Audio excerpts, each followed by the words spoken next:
Hello everyone, and thank you for joining me for another tier list. Today we are going to be going through the discography of the Byrds.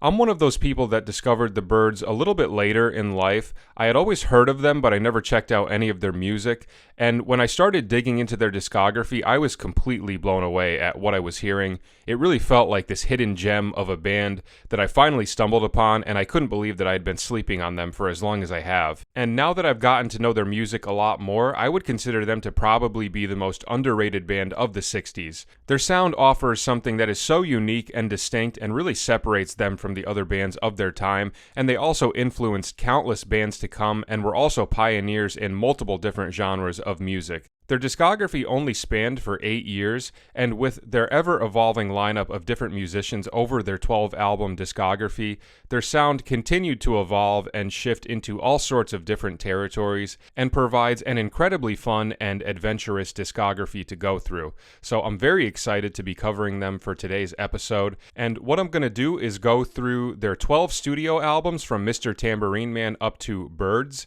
and I will score each of them on this tier list, with S being the highest and D being the lowest, and I'll talk a little bit about each album, let you know my thoughts, and we will see where we end up.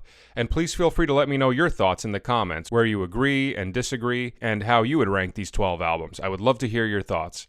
Alright, I think that's about it. Let's jump right into it. Okay, we will start out with their debut studio album from 1965 titled Mr. Tambourine Man, and I will give this one an S. A very good first album. Not my number one favorite of theirs. I do think that they have other albums that are stronger, but I really love about 90% of this record. It does have a couple of tracks that I'm not crazy about, but I think the overwhelming majority of this album is amazing. It's got a great blend of folk rock, Beatles-inspired pop rock tracks, and a nice handful of covers that they interpret very nicely. We have amazing production work from Terry Melcher on here. I think a group with a sound like this was very new at the time, and I think Terry knew exactly what to do with it and got the best sounds possible out of these songs. We only have 5 originals to start us out, and the remainder of the album consists of 4 Bob Dylan covers and 3 other additional covers. With our original Byrds lineup, we have Jim McGuinn, David Crosby, Gene Clark, Chris Hillman, and Michael Clark. Gene Clark is the main songwriter for the originals on here, with Jim McGuinn co-writing 2 of the 5 originals, and Gene Clark would only end up being present for the first, second, and final 12th album, so he wasn't in the group for very long in the grand scheme of their discography, but he was absolutely an integral part of their early sound and was the original principal songwriter of the group. Side 1 contains 3 originals and 3 covers, 2 of which are Bob Dylan songs, with Mr. Tambourine Man and Spanish Harlem Incident. I absolutely loved their interpretation of Mr. Tambourine Man, really making it into their own, and it's a perfect way to open up the album with all of those classic Byrds sounds, opening up with the 12-string guitars and the beautiful vocal harmonies. That electric 12-string guitar sound from this track has been cited as one of the origins of what would later be known as jangle pop, so here's another example of them being pioneers of another style of music. I will say that Spanish Harlem Incident is one of a couple of songs on here that I don't think really stand out very much in comparison to everything else, but other than that, I think the remainder of side 1 is very strong. The 3 originals are all amazing, with I'll Feel a Whole Lot Better, You Won't Have to Cry, and Here Without You. My favorite original from side 1 would have to be I'll Feel a Whole Lot Better, just the perfect Gene Clark track. And then they conclude side 1 with another cover of a folk song called The Bells of Rimney, which I think is a very strong conclusion to the first side, and a great stylistic choice for what they were doing on this album. Then we have side 2, which gives us 2 more originals and 4 covers, starting out with a cover of Bob Dylan's All I Really Want to Do. Absolutely incredible cover, and oftentimes you will hear people say that there are certain cover songs that they like more than the original, and for me, this one and Mr. Tambourine Man are both at the top of that list. I love how they changed it from 6/8 to 4/4, and the way they modify the vocal melody and add harmonies to it during the chorus just adds such a beautiful touch to it. Definitely the other standout cover for me on this album, next to Mr. Tambourine Man. The next 2 originals are amazing, with I Knew I'd Want You and It's No Use. I think I Knew I'd Want You in particular branches out into some different stylistic territories and moods, and serves as a precursor to where they were going to go on some of their future albums. Still in that folk rock realm, but using some more interesting chord changes in the guitar and some very adventurous vocal harmonies. After that, we have 3 more cover songs, and the first 2 are the ones that I've always had a hard time with Jackie D. Shannon's Don't Doubt Yourself, Babe, and another Bob Dylan cover of Chimes of Freedom. I don't really find either of these tracks particularly interesting, especially in comparison to the other covers from this album, and I think that if they had left these 2 out and did 2 additional originals, it would have really enhanced this album even more, because all of the originals on here are spot on, but I do understand that this was their first album, so having more covers than originals is typical for a lot of bands of this time, and I wouldn't hold that against them, but I do think that more originals would have definitely upgraded this album even more, but for whatever reason, I've just always had a hard time with these 2 covers. However, I really love the cover that they conclude the album with We'll Meet Again. A very beautiful song with really pretty vocal harmonies and just a very solid choice to wrap up this great album with. So like I had said, a couple of the covers on here I could do without, but at the same time, a couple of these covers are also absolutely exceptional, like Mr. Tambourine Man, All I Really Want to Do, and We'll Meet Again. And Gene Clark's writing really shines throughout this, and in my opinion, his material definitely gave the Beatles a run for their money. And like I said, I would have preferred if they did a couple more originals, because every original on here I think is incredible, and are some of the high points of this album. But regardless of that, this is still an amazing record, and for 1965, I think they were doing some really interesting stuff that was way ahead of its time, and gave them a very solid foundation to build off of, while also pioneering multiple different styles of music like folk rock and jangle pop. So a very good and very important debut album. This one gets an S. Okay, next we have their second studio album, also from 1965, titled Turn, Turn, Turn, and I will give this one an A. I think this is a very good follow-up album. I would say it is a little bit of a downgrade from Mr. Tambourine Man, but still very good regardless. Similar to the first release, we have 5 originals, and the remaining 6 tracks are covers, with 2 more Bob Dylan songs and a handful of traditional songs. We open up with the title track, Turn, Turn, Turn, which is probably the most popular song by the Byrds, and this was actually the only song that I had heard by the Byrds prior to checking out their music. I had no idea that they wrote this song, but it was one of those tracks where as soon as I heard it, I was like, oh yeah, I've heard this song before. And it is a cover of a Pete Seeger song, and again, I think they do an incredible job of really making this song their own, with the beautiful arpeggiated guitar parts and the amazing vocal harmonies, and the way they rhythmically group the verses together with the 5-bar phrases in cut time. Very fascinating stuff, and I would say I like this cover even more than Mr. Tambourine Man. Something about the guitar parts on this one and the way they structure the chord progression and the vocal layers, I think it is just exceptionally beautiful and magical sounding. Then that is followed by 2 very nice originals, one by Jim and one by Gene, with It Won't Be Wrong and Set You Free This Time, and then another lovely Bob Dylan cover with Lay Down Your Weary Tune. Again, a very nice interpretation of the song, and the vocal harmonies in the chorus are absolutely gorgeous, and this would probably go down as my 3rd favorite Bob Dylan cover song from the Byrds. And then side 1 concludes with a traditional folk song called He Was a Friend of Mine, and I think this song is okay, but I wouldn't say it's one of the best covers that they've done. I definitely like the other 2 covers from side 1 more, and I do consider this to be the weakest track from side 1. For side 2, I love all 3 of the originals, The World Turns All Around Her, If You're Gone, and Wait and See. I consider those songs to be the high point of the second half of the album. Wait and See is also the first track to have a co-writing credit from David Crosby, and I think him getting involved compositionally was a very good addition to the band and to the continued evolution of the Byrds' sound. My favorite original from side 2 has got to be If You Are Gone. I love the vibe of that song. It's nice and chill, and the chord progressions take some interesting turns. In particular, the 3rd chord of the main progression. I really love Gene's vocal melody over that particular chord.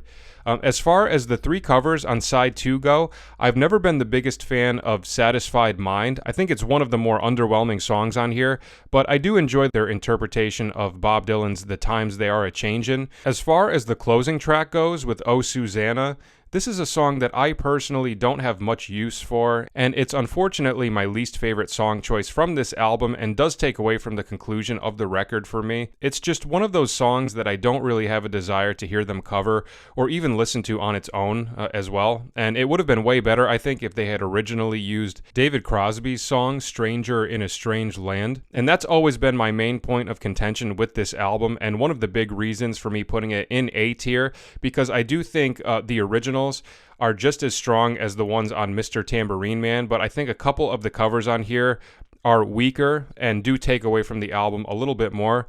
But regardless of all of that, similar to the first album, we have a solid batch of original songs and a couple of really nice covers, as well as the addition of David Crosby co-writing one song. So I wouldn't say that I like this as much as their first release, but I do think that it does a good job of continuing on the trajectory that they had established and pumping out another handful of great tracks. And I will say that this album does contain my favorite track from their discography up to this point, with Turn, Turn, Turn.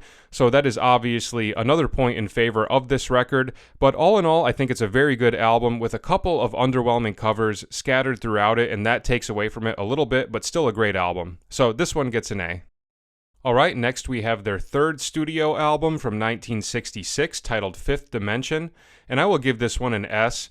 Amazing album, and this one would go down as my third favorite Byrds album. Definitely a significant change stylistically from the previous two albums. Gene Clark had left the group during the recording of this record, which resulted in him only contributing compositionally to one song on here and performing on only 3 tracks. Gene's leaving of the group had to do with his fear of flying and his dislike for big crowds and fame, and it would lead him to actually have a nervous breakdown, which is eerily similar to what happened to Brian Wilson in the Beach Boys, and that would mark the first big shift in the Byrds sound, because up to this point, Gene Clark had been the main songwriter of the first 2 albums, but now the majority of this album was written by Jim McGuinn and David Crosby, and I think they did a great job of establishing a new trajectory for the Byrds by expanding and incorporating more psychedelic and raga rock elements, and you're starting to hear more of that Ravi Shankar sitar influence coming into the writing, and this album, again, is regarded as one of the earliest examples of psychedelic rock. So yet again, the Byrds being a pioneer in another new style of music.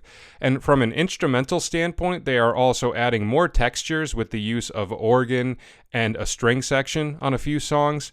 With this one, we have 4 covers and 7 originals, so this is the most amount of originals on an album up to this point, and I think this album delivers some very strong tracks. I wouldn't say that I love every single song on here, but the songs that I do like are so strong that it definitely warrants putting it in S tier. I think side 1 is amazing. It's the perfect blend of originals and covers, combined in a way that feels very organic. Every original is amazing. The covers are solid. The arrangement of Wild Mountain Thyme is the perfect blend of that folk rock sound adapted for this new psychedelic backdrop that they've created. And side 1 actually contains my number 1 favorite Byrd song, which is track 4, titled I See You. I cannot get enough of this song for some reason. In my opinion, it is one of the greatest psychedelic rock songs of all time.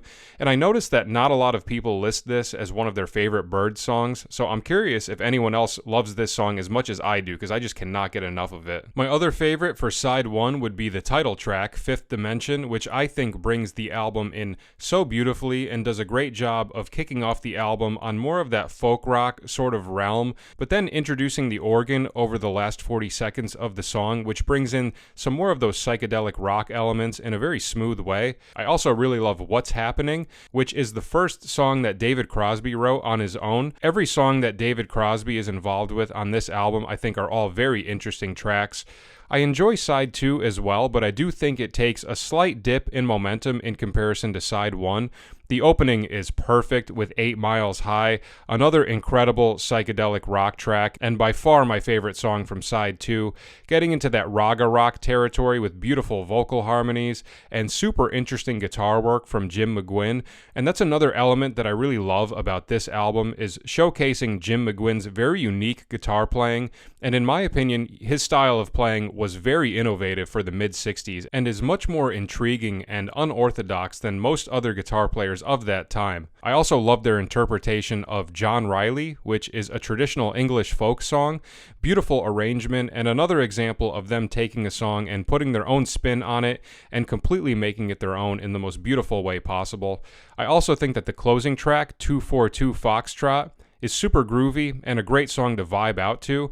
My only two issues with side 2 are the cover of Hey Joe and the instrumental track Captain Soul. I don't find the Hey Joe cover particularly interesting, and Captain Soul is just an instrumental track that I've always felt doesn't really add much to the album in comparison to everything else that we've heard. But regardless of those two critiques, I think the other 9 songs are so strong, and this new fusion of folk rock, psychedelic rock, and raga rock makes for a very enjoyable and adventurous psychedelic album that was way ahead of its time for 1966, and it has a couple of tracks that are regarded as some of my favorite Byrd songs, with I See You being number 1, and 8 Miles High would also definitely make my top 10 list as well. So a very good album and a solid improvement upon the first 2 releases, so this one gets an S. Alright, next we have their 4th studio album from 1967 titled Younger Than Yesterday, and I will also give this one an S. Another incredible album, and this one would be my second favorite Byrds album. I think they took everything that they established on The Fifth Dimension and continued to build off of it and produce an even stronger and more coherent album. We have the addition of Gary Usher on production, and the sound still has some psychedelic elements to it, but also veers off into a few more territories with some country and folk elements in certain tracks, and this album also has the addition of trumpet, saxophone, piano, and Latin percussion instruments like the güiro and cabasa. At this point, it's just the 4 of them with Jim, David, Chris, and Michael, and we only have one more album with this lineup before it goes through another change. This album has 10 originals and only 1 cover, which is a Bob Dylan song. So because of that, I think that's another reason why this album is even more enhanced. For me, at this point in the Byrds discography, I would much rather hear them do more originals rather than covers. Side 1 has great songwriting contributions from each member of the band and really showcases how well they work together and how they balance each other out so nicely. We also have Chris Hillman starting to contribute more compositionally, which I think is another key ingredient in this album being so nice and balanced stylistically. It opens up on 2 more sort of straight-ahead rock songs with So You Want to Be a Rock and Roll Star and Have You Seen Her Face, both incredible songs that bring in the album on such a good vibe, and Have You Seen Her Face would be my second favorite Chris Hillman composition. It reminds me so much of Rubber Soul, which is obviously a great thing, and David Crosby contributes on side 1 really exceptionally with Renaissance Fair and Everybody's Been Burned. The more psychedelic songs from side 1, Everybody's Been Burned has got to be my favorite track from side 1. The song has such an ominous and eerie quality to it that I love so much, between the dark arpeggiated guitar progression and the really dreamy vocal melody on top of it, with the cabasa providing a beautiful texture underneath it. The only song that I've had a hard time getting into on side 1 is the Chris Hillman song Time Between. Definitely the most country rock song from side 1, and I don't always resonate with that side of the Byrds as much as some other people do, but certainly not something that makes or breaks this album for me, especially when you look at how incredible the remainder of the tracks are. Side 2 opens up with my number 1 favorite Chris Hillman song, Thoughts and Words. Just an incredible rock song with a beautiful chord progression, catchy vocal melodies, great layering between the 2 guitars, and a really great contrast between the 2 sections, with the opening section being a little more on the mysterious side, and then the second section becomes a little more upbeat and rocking. David Crosby also contributes a very interesting song called Mind Gardens, which is just loaded with psychedelia, sounds with reversed guitar parts giving us that raga rock sound, and I think David Crosby and Chris Hillman in particular really shine throughout this album. I think the Bob Dylan cover of My Back Pages is also very nice, and it's probably the song on here that sounds most similar to something that could have been on the first 2 albums, but also still fits very nicely with this new and evolved Byrds sound. And I absolutely love the closing track, Why. Why, which was written by Jim and David. This one might be my favorite song on side 2. It's always been kind of a toss-up between this and Thoughts and Words, a really tough choice, but I think it's an absolutely incredible album, and I think it showcases some of the best compositions from each member of the band, with the further compositional development from Jim and David, as well as the addition of Chris Hillman writing on 5 tracks, which I think was an amazing addition, and their styles blend off of one another so nicely and create a great batch of tracks. So amazing album, my second favorite Byrds album. This one gets an easy S. Alright, next we have their 5th studio album from 1968 titled The Notorious Byrd Brothers, and this one will get an easy S. Absolutely incredible album, and this is by far my favorite Byrds album. I think this is the perfect amalgamation of all the best musical sides that the Byrds have to offer. There was some drama during the recording of this record and leading up to its release, and it ultimately led to David Crosby getting fired and Michael Clarke leaving the group. Gene Clark did also return for a short 3-week period during the making of this album, and he did backing vocals on a song and co-wrote one song. And it's also worth noting that at this point in their discography, Jim had switched his name to Roger, which is his middle name, and this was inspired by a brief experimentation with Eastern religions and a guru telling him that Roger would vibrate better with the universe. So from this point on, I will refer to him as Roger. We have 9 originals and 2 covers, with both covers being written by Carole King and Jerry Goffin. From a compositional standpoint, I think each member of the group is just on the top of their game with their songwriting contributions, and instrumentally there are so many rich sounds and additional layers of depth all throughout these songs, with a wide-ranging addition of instrumentations. Of all of the Byrds albums, this would be the one that contains the largest amount of my favorite Byrds songs. For side 1, we have a really great blend of styles ranging from psychedelic to jazz rock to pop to folk rock. It opens up with Artificial Energy, which brings us in on more of a straight-ahead funky rock track with horn parts. Going Back and Draft Morning give us more of a mellow pop rock, folk rock vibe. Natural Harmony gives us that psychedelic rock side. Wasn't Born to Follow gives us a little taste of country. And then Get to You is a fascinating song to conclude side 1 on. Sort of a hard song to categorize because it's more in that folk rock realm, but the main section is in 5/8 time, which is pretty unorthodox for a song of that style. And that's another thing that I think is particularly unique about this album. We have a couple of tracks where they are actually utilizing odd time signatures, which is something that we had not heard from them up to this point in their discography. I really love the violin doubling the vocal melody on this one as well, just such a beautiful sound, and this would definitely be my favorite song on side 1 and would also make my list of top 10 favorite Byrds songs. Now, once we get to side 2, in my opinion, we just have a complete blowout of incredible tracks. This is my absolute favorite side of music from any Byrds album, opening up with the incredibly beautiful track Change Is Now, another one that would easily make my top 10 favorite Byrds song list. Old John Robertson is the most straight-ahead track from side 2 with a great energy to it and particularly great vocal work, just very beautiful and catchy vocal melodies. Then we have another song in 5 with Tribal Gathering, another favorite of mine on here, a very cool experimental sounding track with all of these rich textures in the guitar and amazing vocal harmonies and very cool faster paced vocal melodies over the verses. I love the vibe change when it switches to 4/4 with the guitar solo as well. Very cool feel and time signature change. Then we have Dolphin Smile, which is another favorite of mine on here. It's really incredible how many great songs they hit us with back to back on side 2. I just cannot say enough good things about it. And then the album concludes with Space Odyssey, which wraps things up on another more psychedelic track with great vocal harmonies and all sorts of trippy textures and sound effects layered on top of it. This song to me has always felt like the come down track that brings us back down after they hit us with these 4 incredible songs, and a very solid way to wrap up an amazing album.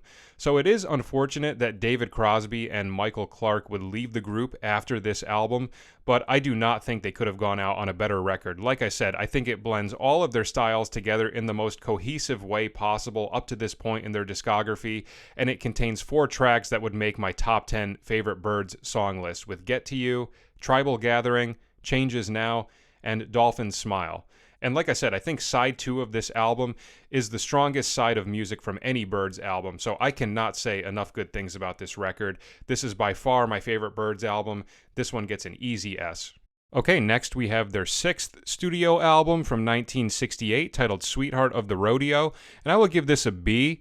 I know some people will disagree with this take, and this seems to be the Byrds album that most fans are divided on because it was such a massive stylistic shift from the previous albums, and it's basically a new group with a completely new sound, so it does feel weird sometimes comparing this album to the first 5 releases, but I do appreciate it for what it is, and while I don't think it is anywhere near as strong and exceptional as any of their first 5 albums, I still think it does have some enjoyable things to offer, and if I am in the right mood, it can be an okay album to put on. After the release of the previous album, the Byrds had lost multiple members, and it was eventually down to just 2 original members with Roger McGuinn and Chris Hillman, and they would eventually add 2 new members with Kevin Kelly on drums and Graham Parsons on guitar, piano, and vocals. And Graham Parsons would be the one who would suggest the idea of making a country album, and everyone liked the idea of it, so it culminated into this release. And this album only has 2 originals, both written by Graham Parsons, and the remainder of it is all covers, very much in that country realm. I'm not always the biggest fan of the country stuff that the Byrds do, but there are moments throughout this album that I do find enjoyable, and if someone is a big country fan, then I can totally see why an album like this would be so appealing. So for me, it's more just a stylistic preference on my part, and it doesn't really reflect the quality of the music at all. I think the opening and closing tracks are strong with 2 Bob Dylan covers, and I also enjoy the 2 Graham Parsons originals, and I think The Christian Life is also a pretty song. And while it is a significant change in sound for them, I still think it offers some quality songs that show us another side of the Byrds and established this new sound for them to continue to build off of. So definitely not a favorite album of mine, but for being what it is, and for me not being a country fan, I think this album is actually okay, and it does have a handful of songs that I do find enjoyable, but definitely at the same time there are a handful of tracks that don't resonate with me very much, so this one will get a B. Alright, next we have their 7th studio album from 1969 titled Dr. Byrds and Mr. Hyde, and I will give this one a B as well. I think this album is okay, but I wouldn't say it is anything exceptional in comparison to their first 5 releases.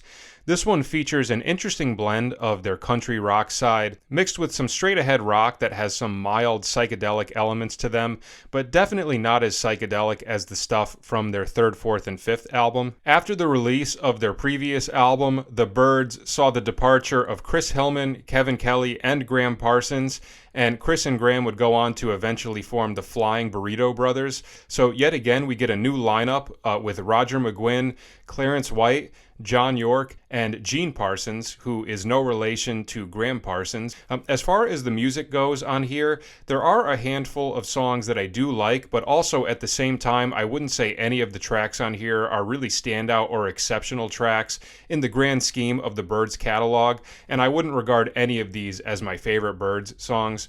This one features 6 originals and 4 covers, with Roger McGuinn in the driver's seat for a lot of the originals.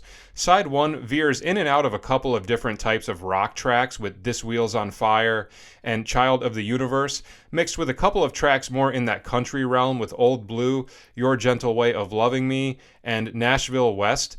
For side 1, my favorite would be This Wheel's on Fire and Child of the Universe, but like I said, I wouldn't consider any of these to be really exceptional or standout tracks. Side 2 continues that similar juxtaposition of rock and country songs, with King Apathy III, Bad Night at the Whiskey, and the final medley being the more rocking tracks, and then Drugstore Drivin' Man gives us a country vibe, and Candy is an interesting song that I would say is somewhere in the middle, with a little country and a little bit of psychedelic rock for the instrumental sections, and I would say that Candy is my favorite track from side 2, but again, not a song that I would say is anything really special in the grand scheme of the Byrds songs. So in general, I think this album is okay. It definitely has some weak songs, but it's got some rock stuff that I do enjoy, with tracks like This Wheel's on Fire, Child of the Universe, and a couple of country tracks that I don't mind as well, like Your Gentle Way of Loving Me. So not a terrible album. It does have a few fun songs that veer in and out of the rock and country style, but not one of my favorites of theirs. So this one will get a B.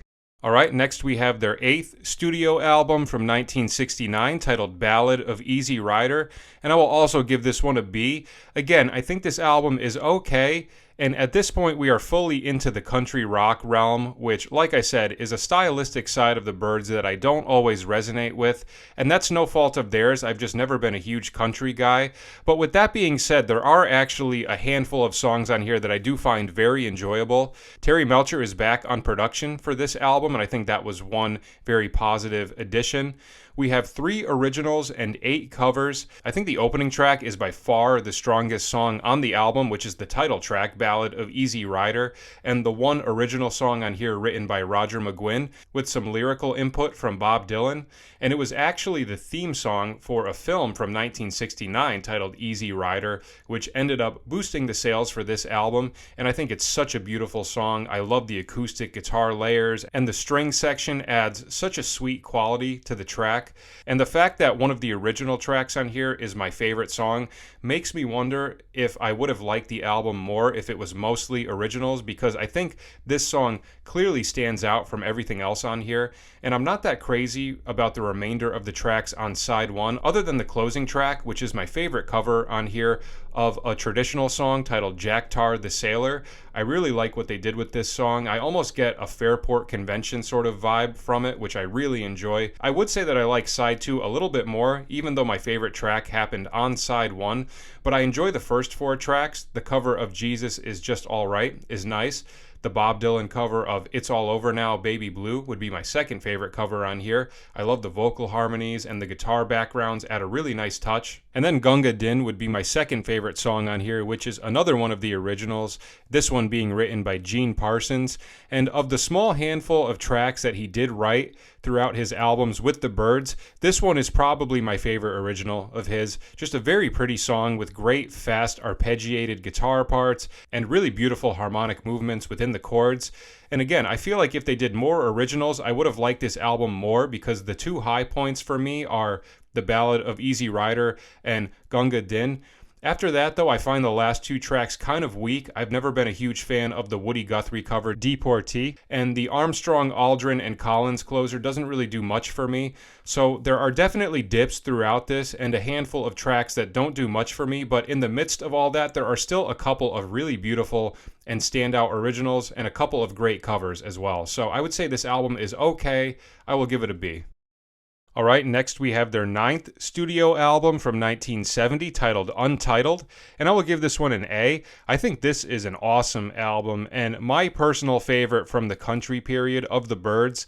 This is a double album with the first 2 sides consisting of live recordings of old Byrds songs, as well as 1 new track and a Bob Dylan cover, and side 3 and 4 consist of all new material with 7 originals and 2 covers.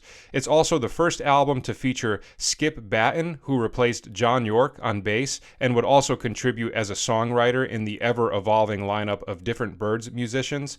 Terry Melcher is on production again, and I think the production is even better on this one than it was on the previous release. I think it completely captures that perfect country vibe.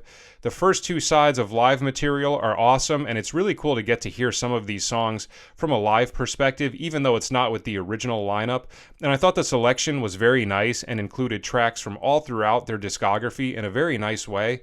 It's also cool to hear the 16-minute version of 8 Miles High and getting to hear Roger really stretch out over these tracks. That's a style of playing that he is clearly capable of based on his wide range of influences, and it's great to be able to hear that on this album. As far as side 3 and 4 go, I think this is the most sophisticated and cohesive selection of songs that they had written throughout their country period. This album features a great blend of beauty, groove, and just overall really solid country vibes. My personal favorites on here are Chestnut Mare and Just a Season, and a couple of other noteworthy tracks are All the Things and Truck Stop Girl. As far as the country songs that they've covered up to this point, Truck Stop Girl is probably my favorite. The only song I really dislike on here is the cover of Take a Whiff on Me, but other than that, I think this album contains the strongest original country material that they have put out up to this point, and I would consider this to be Roger McGuinn's strongest compositions of the past few albums, with standout tracks like Chestnut Mare, All the Things, and Just a Season. And if Roger had more time to write more originals, I think this could have definitely been an S-tier country album. And the first two sides, like I said, give us some live tracks that are very fun and different from what we're used to hearing from the Byrds. So all in all, I think this is a great album and their best release in a couple of years. So this one gets an A. Okay, next we have their 10th studio album from 1971 titled Byrdmaniax, and I will give this one a C. I've never been a huge fan of this album, and I've always considered it to be a pretty big downgrade from Untitled. This is the second album with the new lineup with Skip Batten, continuing on that country rock path, and because of the rushed nature of this album and the fact that it was recorded in the midst of a really hectic tour schedule, I think it resulted in a pretty lackluster album with a lot of skip-over songs. I think that Roger McGuinn's contributions are basically the thing that saves this album for me.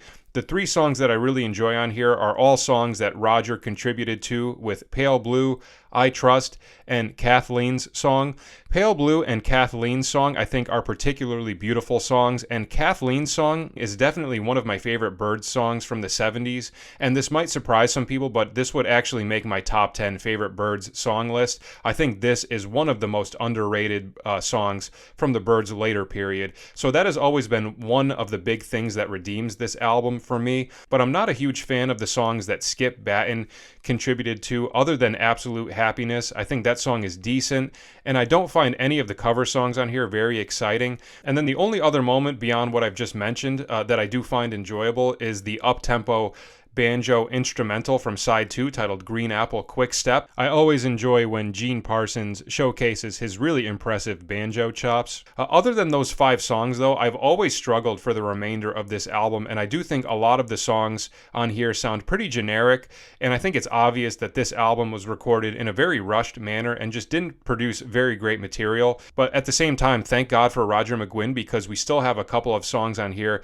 that I would regard as Byrds classics, but unfortunately they are surrounded by so many underwhelming songs that it just takes away from the album too much for me, so unfortunately I'm going to have to give this one a C.